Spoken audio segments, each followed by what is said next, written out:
Hi guys, my name is Raghav and I'm a child life volunteer. Today, I will be reading a short story called Lost and Found by Amy Stover. Kirsten perked up her ears when she heard her mother's call from downstairs. It was 4 o'clock and that meant tea time with a nice sweet, and she could go happily back to playing with her ponies in her bedroom. One of them had gotten caught between the bed's headboard and box spring, and she was planning a dramatic rescue. She would be the hero once again. Kirsten specialized in daring acts and considered herself the savior of all of her toys, naughty things who would get into all sorts of sticky situations as she maneuvered them around her room. "Kirsten," called her mother, "get a move on, we've got to go." "Go?" thought Kirsten. "I can't possibly leave my pony in such danger, and besides, I'm hungry." She muttered to herself, but she didn't feel like protesting. Her mother's voice sounded a little unlike herself. Slinking down the stairs, her eyes fixed on her mother's elbows jutting out from her waist, she arrived on the last stair and looked up. "The library called, Kirsten. Do you remember the book you took out last month? The one in the Hattie series?" "Oh, yes, sort of," she replied. "Well, there's a long wait list for that book. It's on the children's bestseller list. Only I never saw you reading it, and I haven't laid eyes on it since you took it out. Go fetch it immediately. We've got to get it back to the library right away." The librarian sounded quite annoyed, you know. "It's been overdue for 2 weeks. We'll even have to pay a fine." Kirsten called to mind the book. It was the latest about Hattie, a doll who lived with a family on Cape Cod in the late 1800s. Hattie had been passed down from generation to generation of the Feddersen family, who originally emigrated from Denmark to fish the abundant waters off the Massachusetts coast.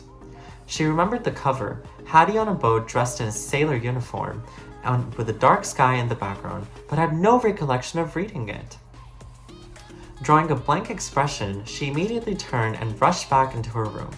She waded through the layer of toys and dress-up clothes strewn about and pounced on her bed, her face buried into the pillow, eyes closed, trying to remember what she did with that book. Unfortunately, it wasn't the first time the library called. The time before it was Fury, the Horse, a book whose pages were even faded. That's how old it was. It was 3 months overdue, but the librarian was kind and scolded her kiddingly. This was different though. The Hattie books were very popular with their classmates, and she wanted to avoid any teasing. Springing into action, Kirsten started tearing through her closet, then scoured her bookcase, and began lifting the piles on her desk and peeking underneath. She heaved a sigh of defeat. Then, having no more ideas where to look next, she got on her knees and scrunched herself under the bed. "Squishy!" she exclaimed, grasping a little red spongy 2-headed dragon that had gone missing weeks before. "That's where you've been hiding." Flat on her stomach, she inched further towards the legs of the headboard and recognized a bright purple Barney Beanie baby that had been tossed under the bed weeks ago as punishment for something she couldn't remember. The corner of her eye caught something with the fluorescent yellow hair, and she gave a start. Goodness, she realized, it was the troll that Maggie had left at her house last week when they had a troll tea party. She'll be so happy.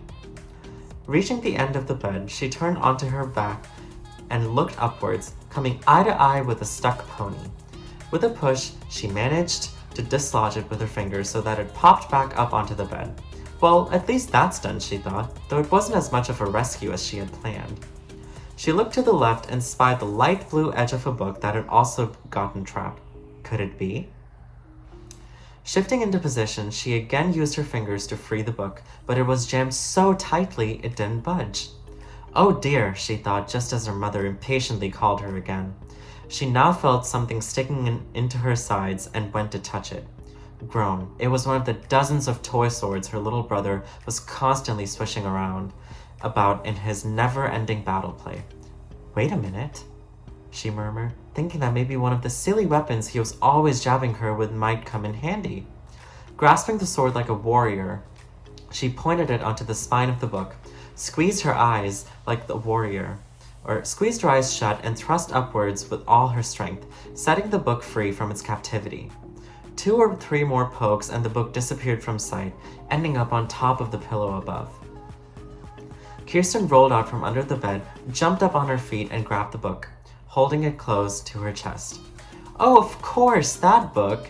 I'd forgotten! Coming, Mom! Found it!" she said excitedly.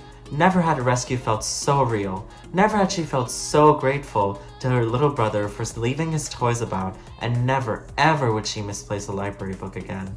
Skipping down the stairs with a look of triumph, Kirsten called out to her mother. "Hurry up, Mom, let's go to the library. There's another one I can't wait to take out." The end.